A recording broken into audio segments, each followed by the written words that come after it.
The takedown of a TikTok video with Alex McElroy.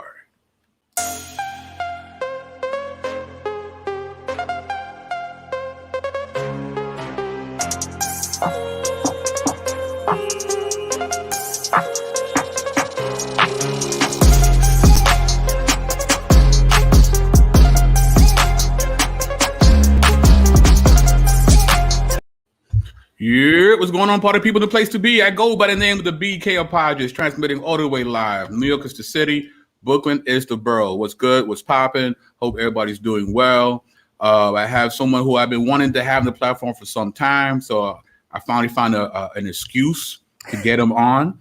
And of course, I'm talking about Mr. Alex McElroy. What's going on, bro?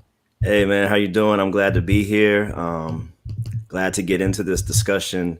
Yes, sir. Today. So thank you. Yes, thank you. So for those who are not initiated, who exactly is Alex McElroy? I am in Chicago. I am a pastor. I co-pastor House Church. I'm also in normal times. I'm a speaker. I'm an apologist. And that's who I am. So I got a channel called Relentless Pursuit of Purpose on YouTube, and try to vary between helping people walk and live their purpose in life, but also bringing the truth and clarifying truth claims and clarifying scripture, and hopefully giving some practical tips on how to properly exegete. yes. And hopefully we'll be doing that today in our video. So how we got into this, how we got here, was somebody posted a very interesting TikTok video from a progressive Christian. And for the record, me and Alex are not progressive Christians. I just want to put it out there, right?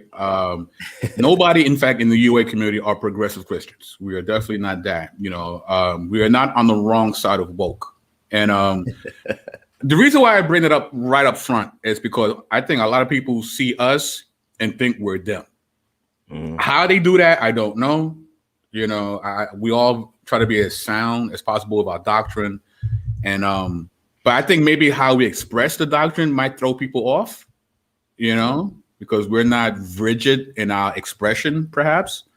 But we are very grounded in the essentials.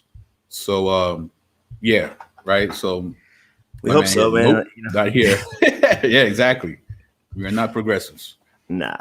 So, with that being said, so this TikTok video, I forgot who put it up in the Facebook group, and then you came and you showed a video that actually kind of broke that down already. Yeah. So I'm like, oh, that's pretty. And then someone I think tagged me and asked me to do a video response to it, but I'm like, it's only right that I get you because you kind of already destroyed this already. So. Yeah, not even just me, Abdu Murray, if you know who that is. Yeah. He's a well-renowned apologist himself, and he is an Easterner, which plays a lot into this.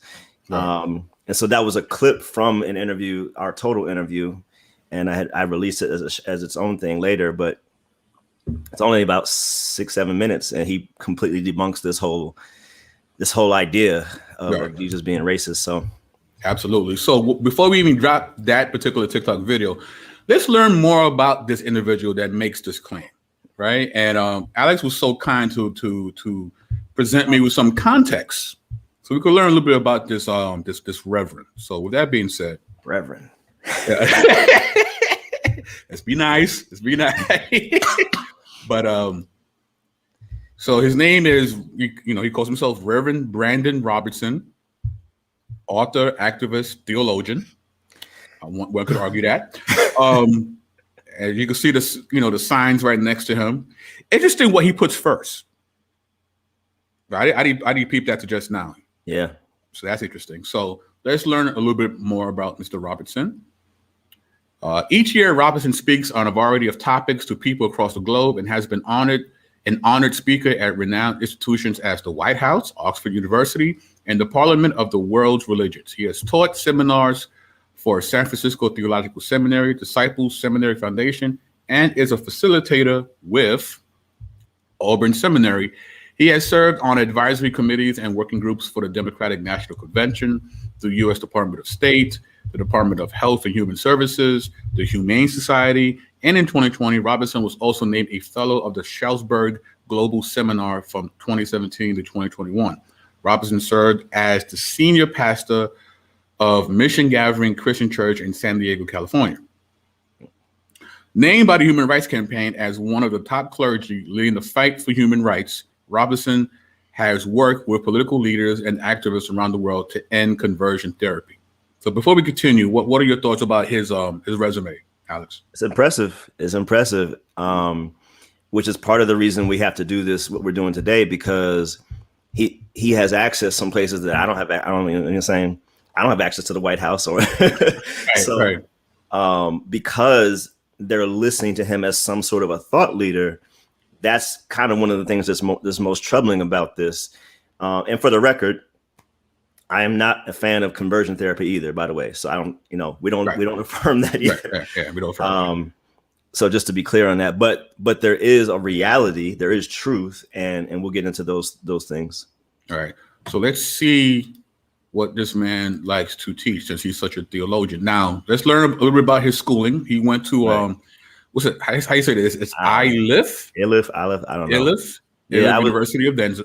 I was doing research on him, and so I was like, let me see. What I really thought, honestly, because at first it said he went to Moody, which is where I'm at in Chicago, and then he did his his grad work here. What I thought initially, just based on his theology, he went to a diploma mill or something. Mm-hmm. So this is a legitimate school, but let's look at what they profess. All right. So it says here the Iliff School of Theology is a graduate theological school related to the United Methodist Church. Its central mission is the education of persons for effective ministry in Christian churches and other religious communities, for academic leadership, and for the cultivation of justice and peace in local and global contexts. Iliff affirms its United Methodist identity and its liberal Christian heritage, grounded in scriptures, ? Provided by Alex, and traditions, critical thinking, interesting, and openness to emerging truths, including those derived from science, experience, and other faith traditions. Interesting. In a world fragmented by religious and ideological conflicts, Iliff promotes theological scholarship and dialogue to foster transformative possibilities for humanity and nature. Your thoughts, sir? It's already right there. my thoughts are that question mark and the part I underlined. I think so. Matthew Samara says, I think this guy's an atheist. I think that's kind of the problem, right? There's not a lot of difference between atheism and super progressive Christianity. That's the problem. So that's what it is for me too, Ty. How are you it's illogical. It's self-refuting. You're going to teach that you have the truth, but you're going to allow alternative truths to inform how you teach truth. Like right. I don't see how you even, But what's funny, right? He seems to not care too much about truth. And the reason why I say that is because in this post right here, he says, Jesus wasn't very concerned with believing the right thing. He wasn't even concerned with making others Christians. He wasn't even a Christian. For him, it was about a compassionate way of living. All that Christians would be more like Christ. Okay, so this is not even a theological issue. This is a grammatical issue. And I've heard atheists make this claim, but I've never heard a Christian pastor of all things make this claim. It's illogical on the face of it. The suffix, I can't believe I'm teaching English class right now.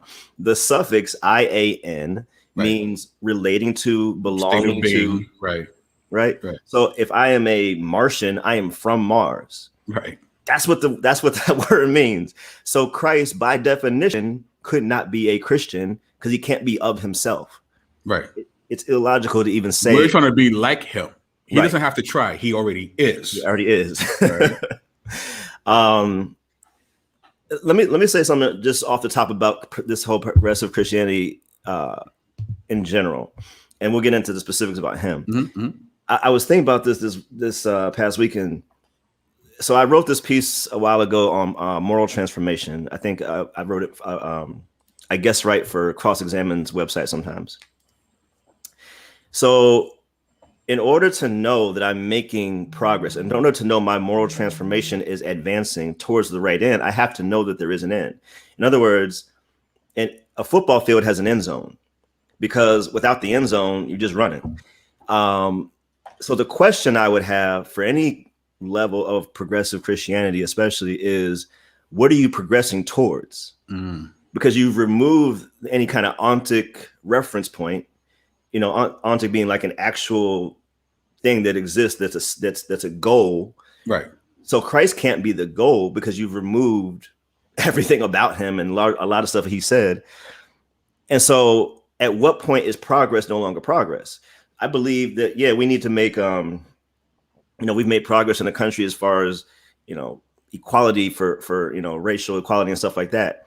But there's an ethic that undergirds that progress. So when we talk about emerging truths, and when we talk about, I'm a progressive Christian, whatever he says, well, you have to have a clearly defined goal in order to know if your progress is actually progress or if it's regress. How does one gauge the progression, right? Yeah. It seems more like they're running away from stuff as opposed to running towards anything. Yeah, they're running from Jesus. Here's another one here. Have a Blessed Gay, the podcast. Queerness is holy with Brandon Robertson. So, okay, the word holy means to be set apart, right?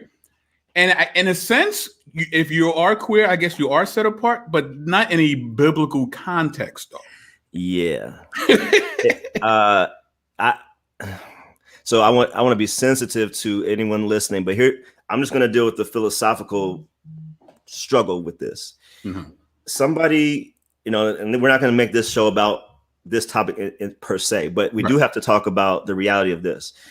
If we're going to say that I can be this way, or that I decide who I am or how I am, then you're also saying that God made a mistake. And if God is capable of error, he's no longer God. So if you feel like I'm in the wrong body, or this is the best expression of myself, you can say that, but you can't say that and claim Christ. You see what I'm saying? You can't have it both ways. Either he is right and he doesn't make mistakes, and then it's up to us to seek him and figure out, God, help me understand how you designed me and why you designed me in such a way, and help me align as best as possible with your standard and your word and your nature.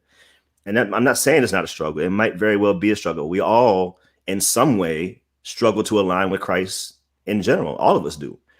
That's just the one that gets the most publicity. But the other problem with this whole progressive idea is arrogant. So they couch it in this idea of let's all get along type of thing, right? But it's actually very arrogant, because you're saying that the church fathers of the first, second, and third century and all of Jesus's direct disciples, they didn't understand what Jesus meant. But now, 2,000 years later, you're here to help us understand it. Because the truth just emerged just right. now. Right. So that is a very arrogant position to say that it would be like your best friend you talk to every day, and then some person who doesn't know you says, no, I know that's your best friend, but this is what BK actually meant. Like, what? Right. Like, you don't have the primary source. I do. Like, what are you talking about? Right.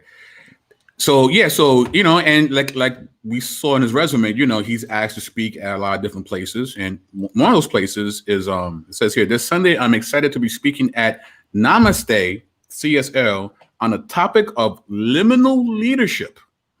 You could join us live online at 4 p.m. Pacific at namastecsl.org. And it's the Namaste Center for Spiritual Living. And it's titled Spiritual Leadership in the Inbetween. Right? And just so this is the actual place, Empower Your Journey, Long Beach, California. liminal, right? So to exist between two different states, right? Now, there is aspects of that in our lives, like if you're adolescent, you kind of live in between two states, right? You're not exactly a child, but you're not fully an adult, right? So the idea of experiencing being in the middle of certain things in your life, yeah, that's a reality. But I don't think that's what he's talking about. No. I don't know what he's talking about, to be honest with you. I will not be attending this conference this year. No, it's a hard pass for me. Yeah, so one mind, infinite connections. Yeah, no. Here's something that I know you wanted to. Yeah, but go back. Last one. Sure. Even if, so everybody, it's a free country. You can, if this is a conference you want to make and you want to help people have infinite mind connections, do you? But as a Christian, I can't co-sign this, and definitely can't be speaking at this event. You can't be in both buckets. There's a narrow road, So he thinks, and a lot of people think, that this is aligning with culture equals aligning with truth, right? But it's actually the opposite, and Scripture tells us it's the opposite, that we're in and out of the world. And so this is counterintuitive to the goal of God, and it's counter to everything that almost every theologian has written and talked about. Right. And actually, to go back, when he makes the post that Jesus wasn't concerned about the truth, to your point, it's almost like he knows Jesus better than Jesus does, because Jesus said, "I am the way, the truth, and the life." Right. Like, I'm the truth. Right. So somebody who's not concerned about the truth is not going to call themselves the truth. Right. So and words have meaning. Yes. So even when you say, even if he says that kind of foolish, self-defeating statement, he says, but when Jesus said, "I am the truth," he understood that word to have a certain value proposition attached to it. So the words are not nebulous. If Jesus says, "I am the truth," what is he communicating in that moment? And I think it's pretty clear. It's not, that part's not rocket science, I don't think, what he's trying to communicate. So now, like you said, you can't redefine a word that Jesus spoke in a certain moment that he understood to have a certain meaning. Right. And now you want to change that meaning. But even if you did change the meaning, he meant what he meant at that time. And that's where we have to go for the understanding. Absolutely. Absolutely. All right. So let's get to this. And I know you want to definitely sink your teeth into this. It says here, a thought. Theology is about God. We can disagree on all sorts of theology and still be united. Questions of inclusion, sexuality, gender, race, etc. are not theological at their core. They're questions of dignity. All right? We can debate theology. We cannot debate human dignity. To debate theology is wise. To debate dignity is inhumane. To the ear, that sounds very appealing, Alex. Oh, it sure does. Very appealing, but is it logical? Right. Now, go back to the first part, though. Sure. So when he says we can disagree on all sorts of theology and still be united, sort of. We can disagree on some theology, but some theology, the core essentials, we cannot disagree on, and really not even be united at that point. Now, we can love our brother and sister regardless of their worldview, and we should treat them as a human being, because I do believe they have human dignity. But the reason I believe that is because of the theology. So let me kind of back up.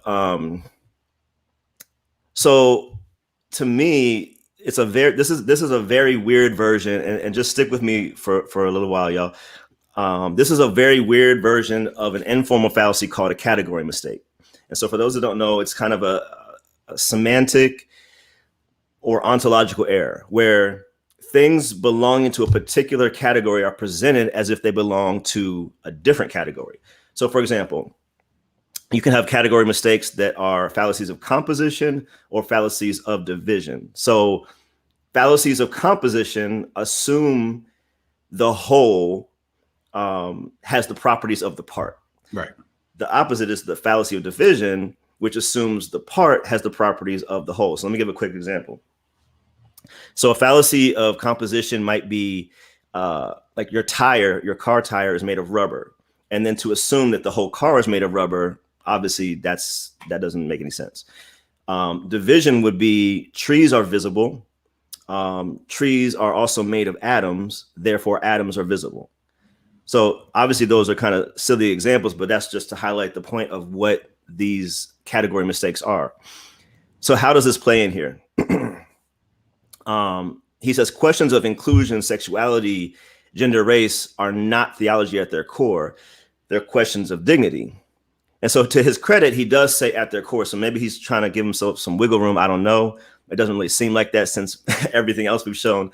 But in the same way that a human is not God, we're not composed of God materially, at least not entirely, but we have some components, i.e. a soul, a mind, the ability to access a moral compass, but also the components, the cells, the DNA, that if you divide us, the things that make us who we are or what we are, does not in and of itself confer upon us some sort of dignity.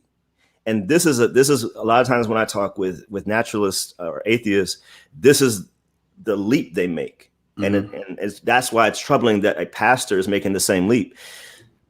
If we're just our parts, if we're just the components, if as Richard Dawkins says, we're just dancing to the tune of our DNA, if that's all we are, then we have no dignity. We're just stuff.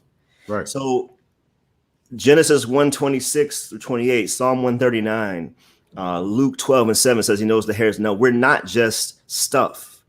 The Bible makes a claim that to be created in the image of God is more than just being stuff, more than just being the DNA that you are. So we can't be boiled down to our parts. That's the fallacy of division. And we're more complex than any individual component that makes us up. That's the fallacy of composition. So we are flesh and soul. We are spirit and body. We have a supernatural component, but also obviously a natural component. So if this is the case, then the question of human dignity is entirely a theological issue. So he fluffed it up to make it seem like, oh, this is, all love. We're all one. Everybody matters. Everyone does. But the reason everyone has dignity is because a creator imbued that to us. Mm-hmm. I've given this example several times, but let's think about it like this.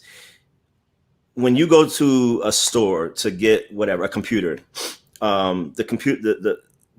whoever made the computer will determine a price. Now, if I go in the store and I say, okay, that's a good price, I will buy this computer for that price. Now we have a deal. We have a sale. Mm-hmm. Here's the reality of human dignity or value of anything, whatever word you want to use. Nothing gives value to itself. Nothing can give value to itself. Without value, there's no meaning. And so we do need to understand human dignity or human value or intrinsic self-worth or all these different terms. But here's the problem for everyone else, at least. Only in a Christian worldview can that value be objectively assigned. And here's why I say that. Like I said, only two people determine the value, the purchaser of a product, the creator of a product. In Christianity, we have been bought back. We've been redeemed by who? By our creator. They're one and the same. The purchaser and the creator are one and the same. So we have an ontic point of reference by which to objectively say we do have human value or that humans have value. You see what I'm saying? So a naturalist can't attach that value to any source. And he, unwittingly maybe, has just cut his own feet off, because theology is our ability to understand the nature and the reality of God.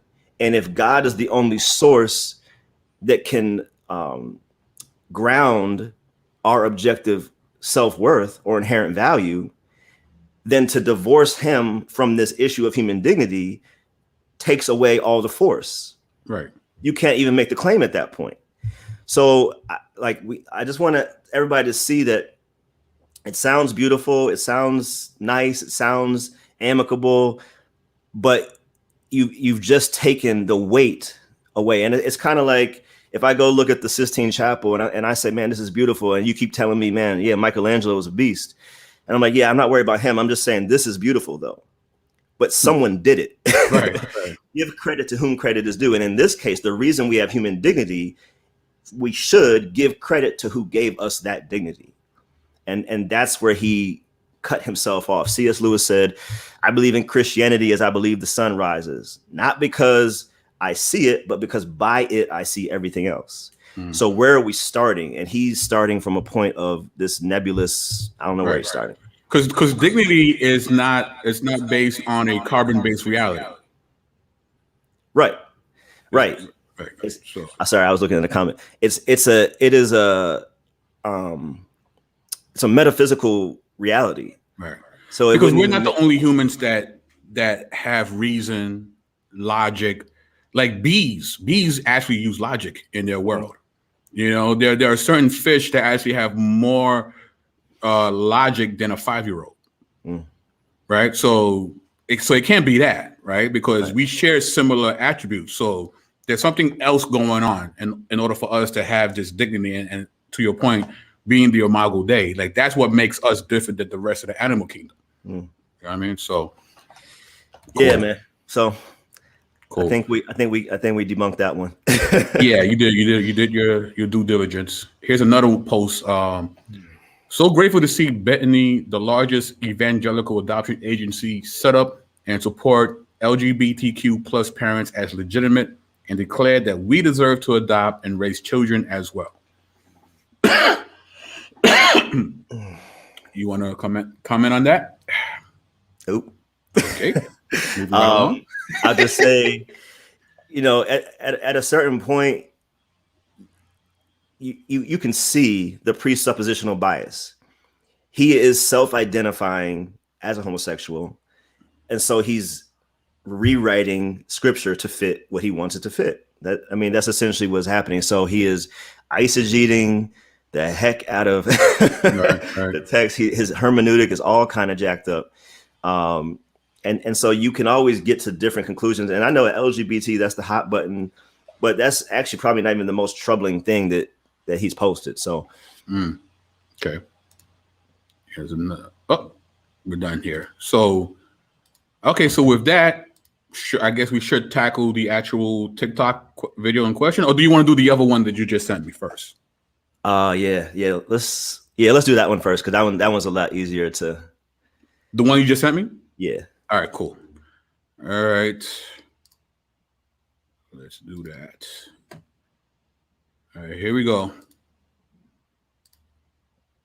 Hell doesn't exist. It was made to scare you. Be free and know God is love and there is grace for you. Yeah, let's play that again. Hell doesn't exist. It was made to scare you. Be free and know God is love and there is grace for you.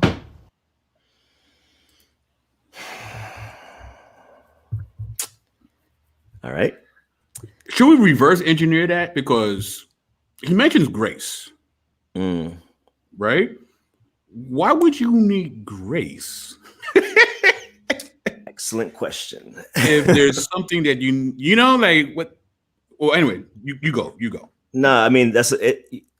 This is the kind of verbal linguistics you have to do when you come with your presupposition to the text.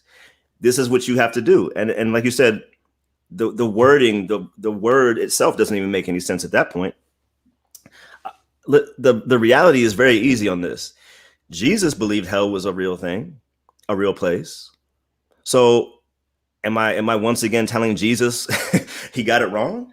Well, you know, Jesus wasn't concerned about the truth, Alex. So you know. Oh yeah, my bad. I forgot. let's just take his name. You know, Yeshua, if you want. So it's not like Alex McElroy. It's Jesus Christ. It wasn't first last name.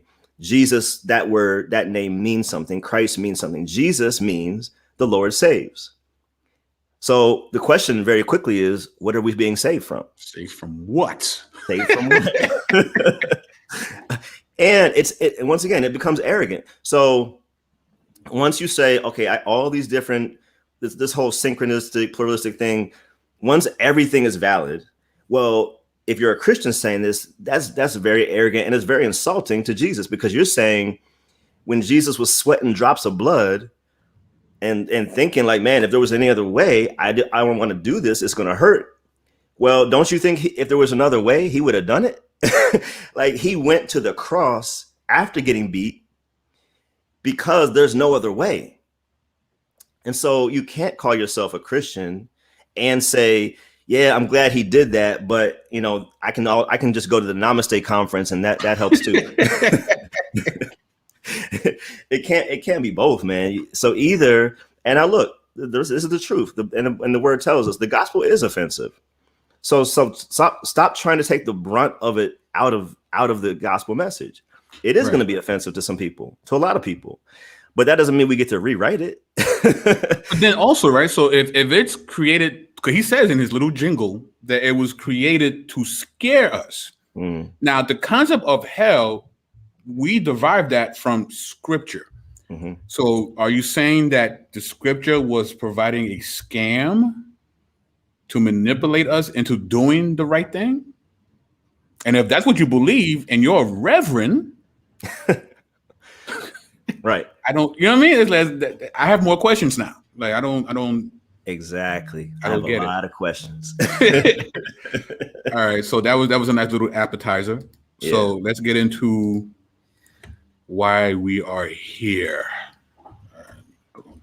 Do this. All right, here we go, guys. Do you know that there's a part of the Gospel of Mark where Jesus uses a racial slur? In Mark chapter 7, there's the account of the Syrophoenician woman, a woman who is Syrian and Greek, both of which there were strong biases against within the Jewish community.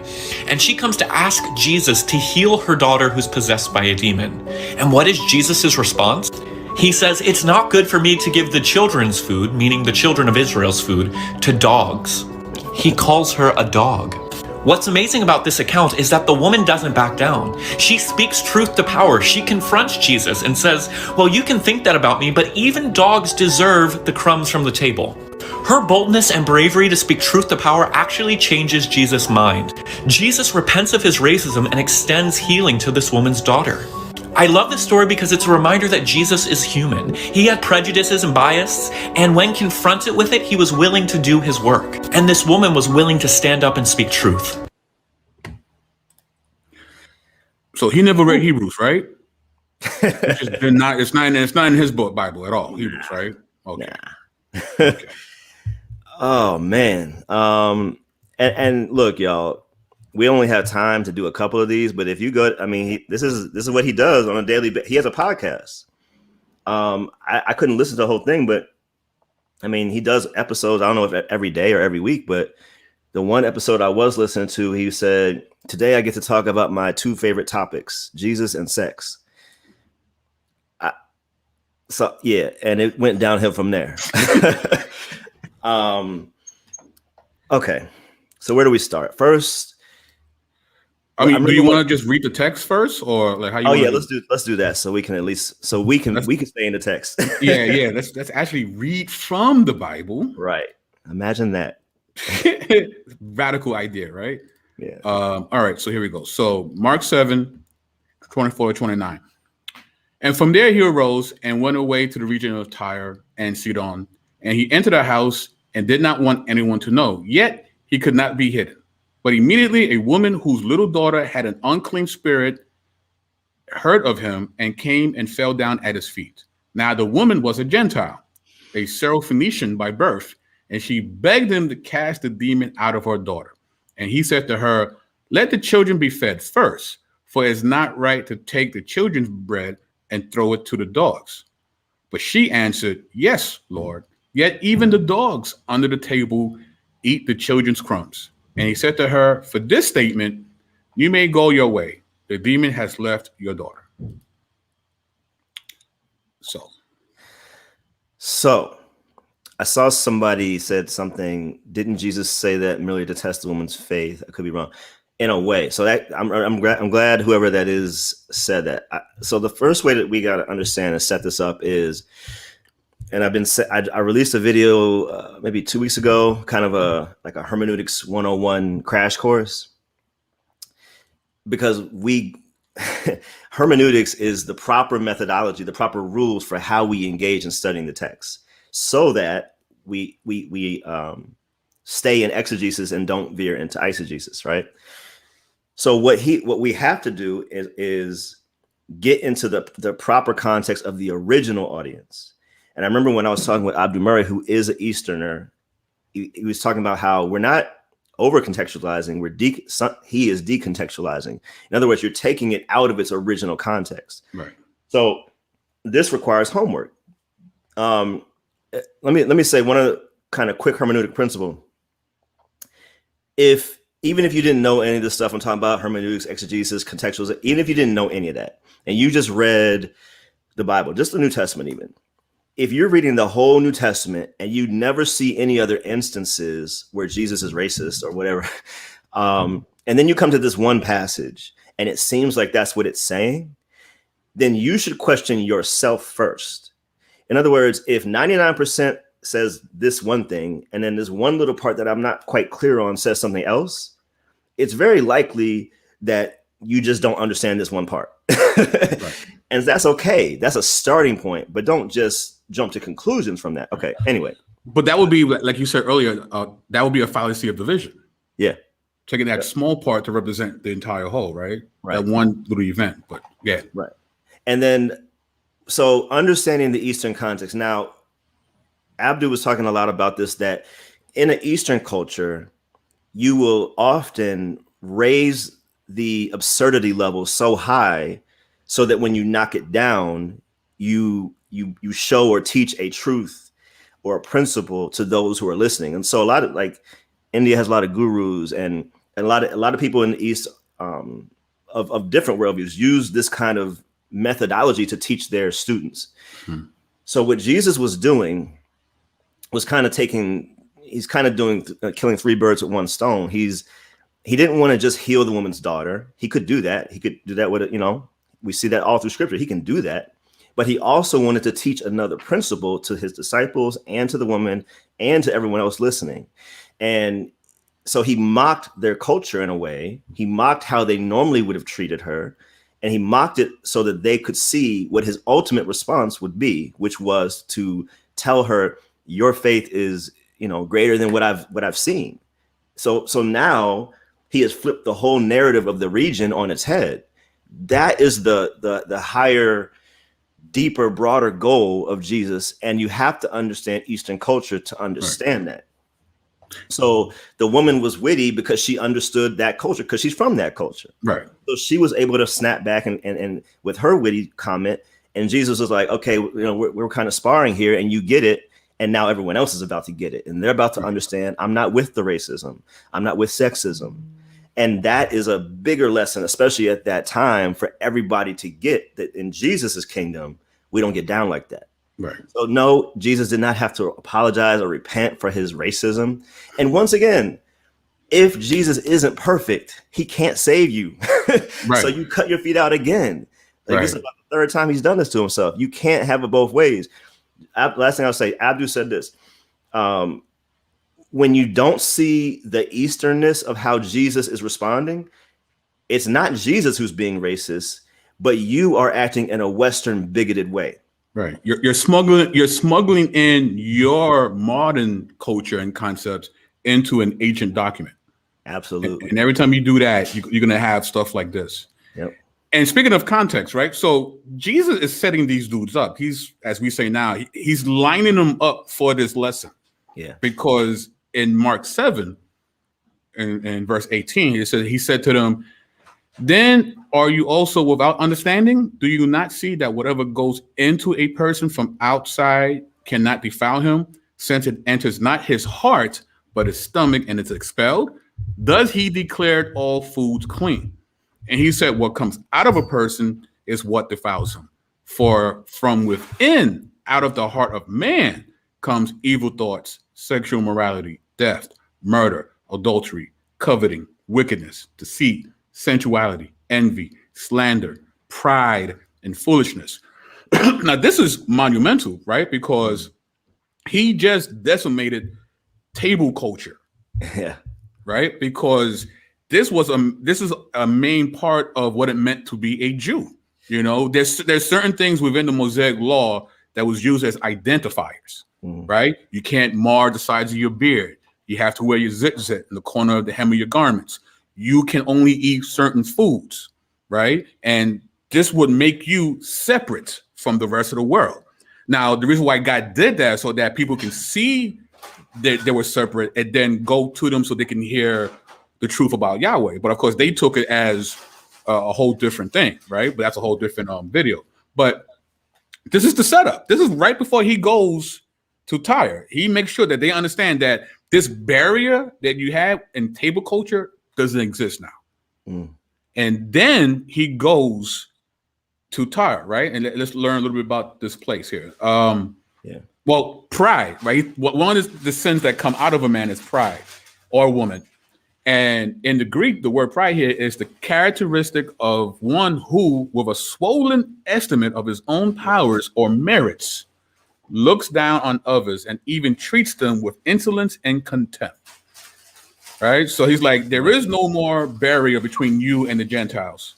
So you can't have this pride anymore. But let's see if you really learned my lesson. And then he goes to Tyre, right? And now here's a map, right? Tyre and Sidon, you know, it's usually Jesus' ministry circulated around the Sea of Galilee, but he takes a nice little detour into what at this point is a heavily Gentile place. Like no self-respecting Jew would really want to hang out over here. Right. Because it's super Gentile, right? So as you know, that's we don't need all that. But there is a meta narrative about Tyre and Sidon, right? In Genesis 10:19 says, and the territory of the Canaanites extended from Sidon in the direction of Gerar as far as Gaza, and in the direction of Sodom, Gomorrah, Admah, and Zeboim as far as Lasha. In Genesis 49:13, it says, Zebulun, one of the tribes, shall dwell at the shore of the sea. He shall become a haven for ships, and his border shall be at Sidon. Now, why does Zebulun supposed to get Sidon? I'm glad you asked that question. Here's a map, right? Genesis 15:8. It says, on that day, the Lord made a covenant with Abram, who of course becomes Abraham, saying, to your offspring, I give this land from the river of Egypt to the great river, the river Euphrates. Exodus 23:31. And I will set the border from the Red Sea to the Sea of the Philistines and from the wilderness to the Euphrates, for I will give the inhabitants of the land into your hand, and you shall drive them out before you.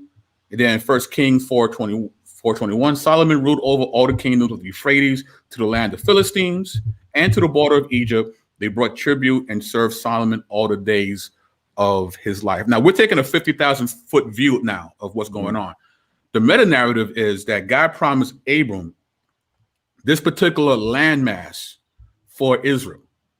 And one of those places was Tyre and Sidon. So what Jesus is kind of doing by making this ill left turn from the Sea of Galilee, he's actually finishing up the job of the Canaanite conquest from a spiritual point of view. He's reclaiming territory. He's expanding sacred space, right? But not only that, there's another layer here. Of course, you know, I got to talk about Heiser. You know, I'm a big fan. But there was something beyond Bashan, further north, that every Israelite associated with other gods hostile to Yahweh. Places like Sidon, Tyre, and Ugarit lay beyond Israel's northern border. The worship of Baal was central in these places. Their cities of Phoenicia and Syria were Baal's home turf. The fact that the center of Baal worship was just across the border was a contributing factor in the apostasy of the northern kingdom of Israel. So there's this long-standing spiritual beef in this particular location that God promised to the patriarchs. So here's Jesus, and it's not a coincidence that he's dealing with a demon-possessed person in this land as well. So this is like a mop-up job of the conquest of Canaan, right? Yeah. So that's another layer. There's still another layer though, and this is from a book called Children in the Bible in the Ancient World: Comparative and Historical Methods in Reading Ancient Children. Studies in the History of the Ancient Near East, first edition by Sean W. Flynn. He says here, Mark 6:14-29 is an intercalation, a literary technique common in the Gospel of Mark in which one story begins and is intersected by a second complete story before the first story concludes. Mark 6:14-29 is a part of the daughter cycle in Mark's Gospel, a set of 4 narratives about daughters. The woman from the crowd whom Jesus calls daughter, and Jairus' daughter, right? That's in chapter 5, 21-43. Herodias and her daughter, chapter 6, verses 14-29, and the daughter of the Syro-Phoenician woman, chapter 7, verses 24-30. Each of these characters is described in Greek as either, well, I can't read Greek, daughter or little daughter. 3 of the narratives are stories of faith in healing, with Herodias and her daughter in between. Right. So there's rhyme and reason to how Mark is putting his gospel together. Right. It has nothing to do with Jesus having to now repent from his sin of racism. To continue, it's another quote from this book. In a diverse religious milieu consisting of both Jew and non-Jewish Greeks, the author of Mark had multiple audience to whom his message had to appeal in various portions of the gospel. Mark's audience could hear contrast between the Jesus movement and the Eleusinian mysteries, right? So on one hand, the Christian message of Jesus' resurrection was not unlike that of the mystery religions. Both brought an assurance of a better life after death or eternal life. Yet, Mark makes a case that Jesus, the Son, and his Father God are the ones who overcome death by rising again, and not the daughter goddess, I think it's Persephone, I think how you say it? Persephone, I think. Persephone, and her mother goddess, Demeter. This reality helps to explain why, among the many positive references to parents and children in the Gospel of Mark, there is a so cynical story about a mother, her young daughter, and a kingly father. Their story was meant in part to draw to mind the otherwise positively viewed mother and daughter goddesses. Indeed, the author of the Gospel of Mark sought to make it clear that the true mysteries were not those seen in the rites of Demeter, but the reign of God inaugurated by Jesus. It's polemic. Yeah. There's so many layers, right? It's the taking back the land that was promised to the patriarchs. Yeah. It's the expanding of sacred space. It's a polemic against the Greco-Roman mythology that was prominent at the time. So Mark is throwing shots at these dudes. Yeah. It's doing all that. The one thing it's not doing is showing that Jesus needed to repent of his racism. Agreed, man. So, that was a lot of information, and I'm gonna go back and even look at some of that myself. I always say God is the ultimate multitasker, and so we're very linear. Because we exist in time, and because God is eternal, he doesn't have to fight that battle. So God is seeing, I don't know how, even something that we're talking about right now, somehow 5 years later, this is going to affect something in China for some person. Like, God is connecting dots on a level that we can't even begin to fathom. And so even in that conversation with the Syro-Phoenician woman, as we talked about, and even in Jesus going to this region, we can just read it real quickly and not connect all the dots like you just did so brilliantly. But he's, like you said, he's doing 4 or 5 things at one time. And Mark is being used by God also to do several things at one time. I hope most people know this, but maybe not. But everything is not chronological in each of the individual gospels, and that's intentional. And there's nothing wrong with that. That is the way Greco-Roman historians would write often. So that's not problematic. But we do have to understand where stories are placed and why. And this is why you have to read everything in context, because of what you just said. Those 4 stories can't be separated from each other. And repeatedly through all the gospels, Jesus is clearly trying to rewrite the narrative of how we view Samaritans, different cultures. That if you want to talk about some racism, that was a big deal. Like, black and white, we got our issues sometimes, but the way the Jews felt about Samaritans, I told somebody, if you look at where Samaria is, some Jews would literally take an extra day's journey just so their feet wouldn't touch Samaritan soil. Right. Like that's the depth of hatred. It was serious. It was serious, right? And so, Jesus flips that on the head, right? With a Samaritan woman of all things. She's the first evangelist in the Bible. So we talk about, oh, she had 5 husbands. Like that's kind of part of the story, but that's really not the most important part of the story. Right. And you mentioned something, and I was thinking about this too, about the table and the food. But when you think about when Jesus gave the Great Commission, he said, you'll go to Jerusalem, Samaria. He said where to go. Man, they weren't finna leave Jerusalem. Nope. They weren't trying to go to Tyre or Sidon. Nope. They had to be persecution forced them. Right. And then when you think about Acts chapter 10, what happens? Peter has a dream. He says, I do not call it anything unclean. He's thinking about the food. He's thinking about, as a good Jewish man, I don't eat these things because I'm a good Jewish man. Mind you, he already taught him that you shouldn't think that way anymore. But he was still clinging on to the cultural aspect of the law, right? Absolutely. So, absolutely. And so like we got to understand that even that method for thinking or method for explaining concepts is common in an Eastern culture. And so we have to get better at understanding that. Somebody said to me, get a friend who's from an Eastern culture because that'll help you understand some things. Sure. There's a pastor in Pakistan I've been kind of training or teaching or sharing with, but we talk semi-regularly. And so you gotta that can help you understand just the ways that people communicate that's a little different from us. But it's not them who needs to learn us. We need to learn them. So we need to have some humility here and say, the U.S. Christian way is not the right way. It's definitely not the original way. So let's humble ourselves, and maybe we can learn a thing or two. I mean, but there's so like I just showed you, there's so many levels of context. There's the context of, well, what does this verse mean in that paragraph, and what does that paragraph mean within this chapter, and what does this chapter mean within this book in that Bible, and how does this book in the Bible correlate with that part of the Testament? And then you keep going bigger and bigger into so a lot of us don't do that. It's like I'm learning things that I never thought I would even care about.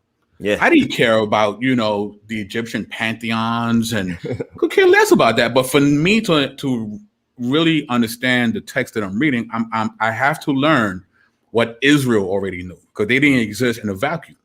And a lot of things that they're talking about is they're responding to the worldviews that surround.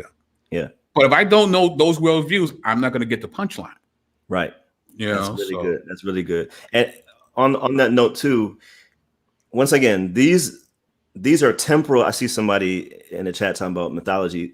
I was gonna bring that up to you right now. Well, we don't have to bring them up, but I'll just say this one thing, because that'll take the whole. That's true. We'll be on that. Here's one part that it poses problems for that thinking, is that these things occurred in real time, in real places, in real history. Right. So it's not theoretical, and the timing of the documents that came out that we now call the New Testament is way too close to the actual events in order to be mythology. And once again, I'm not saying this because I'm a Christian. Every scholar, and I got a lot of atheistic scholars that I read when I was getting my master's in apologetics. Scholars, I'm not talking about YouTube specialists. There is no scholar in any university that will affirm the Jesus mythicist, idea. Bart Ehrman, well-known New Testament critic, Bible critic, and I met him, talked to him. He'll tell you to your face, like, stop it, y'all. Jesus did live. I'm working on a video right now that's probably going to come out Good Friday. And there's a quote by Gerd Ludemann, who is an atheist. Right. Liberal scholar. Right. But he's a scholar too, right? And so he's like, no, we know Jesus did live, and we know he did get crucified. Like, that's a historic. He said it's as certain as a historical fact as we can get. So if you're gonna say anything about Jesus or the Bible or the takeoff of early Christianity is mythology, then you might as well throw all your history books away. So, like, for instance, Mr. Heru Soldier, his very name is the name of a particular Kemetic deity. It's not grounded in any form of reality. It's like Star Wars in a galaxy far, far away. You know what I mean? Whereas these people in the Bible are actually in real-time events. We can't say that about Heru. And also, him saying that it's just mythology, period. Well, that's a sweeping generalization, because if what you're saying is true, then the Pharaoh Taharka from Kemet is mythology. The Pharaoh Horopa, who I think is mentioned in Jeremiah, he's mythology too. All these pharaohs that's mentioned in the Old Testament, they're mythology. But you're not gonna say that. You love Taharka. You love you some Taharka, right? Because he has the Nubian features, just this strong black man. But if your statement is to ring true, since he is mentioned in the Bible, he's myth too. Yeah. Sorry. Can't have it both ways, right? Can't have it both ways, buddy. You gotta be more nuanced in your critiques, because that was just a sweeping generalization. If it's in the Bible, it's myth. Really? Right. So let me add one thing. Sure. If we all suspend our presuppositions for a second, and if we could actually come to the Bible with unbiased, whatever, I don't care what you believe, even if you just read it, you don't have to believe it's inspired, any of that. If you just read the way, the Gospels, for example, or Paul's letters, if you just read it, it doesn't read like mythology. It doesn't read as any kind of hidden motive. C.S. Lewis, who called himself England's most reluctant convert, he was a latecomer to Christianity. But when he did, he said, and he's written and read a lot of mythology. He was a student of that. He said, when I read mythology, I know I'm reading mythology. And he said, when I read this, I know it's not that. Right. Once again, every scholar in any university I know of will also tell you it takes at least 200 to 300 years for mythology to come about. Right. Like within 2 decades or less, depending on your dating, we have the documents. That is way too close. That's why Paul said there's 500 down the street that you can go ask him if I'm making it up. You don't put that burden of proof on yourself if you're making up a lie. Right. So like let's just be honest and think this through logically. Forget theologically, just logically. There was no upside to lying. There was no upside to this myth. If this is a myth, it is the dumbest, most fruitless myth ever created, with a terrible marketing plan. Hey, come believe in Jesus and possibly be executed for it, and die broke, and probably have your family don't like you either. And Who's again, signing up for that? he's making we got a couple of minutes. I'm going to entertain this. So my ancestors are in a museum. You see my ancestors. Where is the body or grave with these characteristics? Well, first of all, you're begging the question, because you want me to believe that these are your ancestors. Right. So that's one. So you got to prove that. You're stating that as fact. We don't know that. We don't know who you are. You don't even have a face in your profile pic. So I'm supposed to take that at face value, right? So that's one thing. Two, if what you're saying is true, because if I see these ancestors, i.e. their coffins or whatever, they're true. You know how many pharaohs' tombs we haven't discovered yet, Mr. Heru Soldier? So if we don't discover those tombs, then that means those people don't exist as well. You got to keep that same energy. Keep that same. And then the whole, I know the truth because of Kemet. Well, have you ever looked at the Battle of Kadesh that's written in the walls of Kemet, Mr. Heru Soldier? Because according to the wall, Ramses by himself with his bronze bow single-handedly smited the Hittites. But yet, interesting enough, we have a treaty with the Hittites where they call the truce on one another. We actually have that. It's considered one of the world's first peace treaties. But when you look at the wall, he decimated and destroyed the Hittites. It's a little thing called propaganda. So good luck with that. Anyway. So Alex. I'll say one other thing, man. I have a friend, he's an archaeologist, and it's called Epic Archaeology, I think, named Ted Wright. And so I did an interview with him last year. And one of the things with archaeology, which is a fairly recent discipline as far as disciplines, of study, is when you can hold a tangible piece of evidence, it's very hard to refute. Like I'm holding it in my hand. Right. Now, we have steles, which if you don't know, those are the coins with engraved steles with David, King David. Right. There's archaeological evidence that supports the Exodus, that supports the original manuscripts, that supports the Pool of Siloam, that there's so, and here's the thing, there are archaeologists who are not Christian who use the Bible as a source reference because that's how accurate it is. Right. There are 84 facts in the last 16 chapters of Acts that are archaeologically verifiable and have been verified. I'm talking about specific ports for sailors, specific names of people, but properly named within the context of that time. In other words, the term Arapagite, that term was used in a specific place and time in history that is no longer used today. Words change, right? And so only if you were alive at that time would you got that term right. And that's kind of another giveaway, that it's very clear. Now you can say, well, I don't believe this, I don't believe that, but it's very clear they were at least trying to get everything right. Right. It's very clear that they were not attempting to make up myths. Right. Whether you believe it or not, and whether you agree with the things in the Bible, that's a separate story. Right. But what you have to do is give them credit for being great historians and great documentarians. So these are facts. And I appreciate you humoring me and dovetailing into that. But before we wrap things up, Alex, where can people find you? Yeah, man. My YouTube channel, Relentless Pursuit of Purpose. If there's anybody, pastors or other people watching, if you want me to, we apologetics workshops we provide to churches and organizations and universities as well that they can host. You can go to proofforthetruth.org, or you can go to Alex R. McElroy, that's McElroy.com. Cool. Any last words before we're out of here, bro? Yeah, I did see a question. Somebody asked, what's the best school to go to learn apologetics? I forget who it was, but so I went to Liberty. I did it online, but I was already well into apologetics.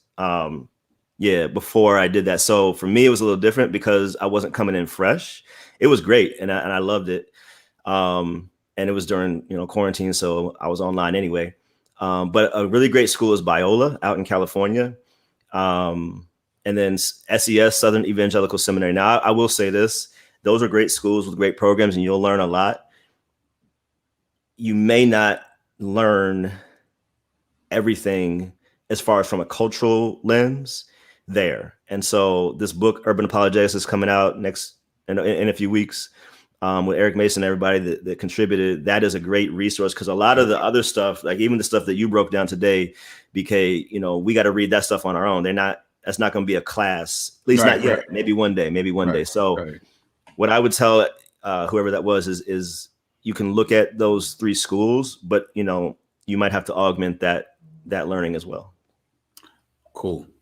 And I think that was, thank you so much for being here, man. I definitely appreciate it. We got to do this again. I appreciate it, man. One heresy at a time. One heresy at a time. That's a t-shirt. That's a t-shirt. All right. So with that being said, it's Alex McElroy and BK Podges signing off. Catch you later, y'all. Peace.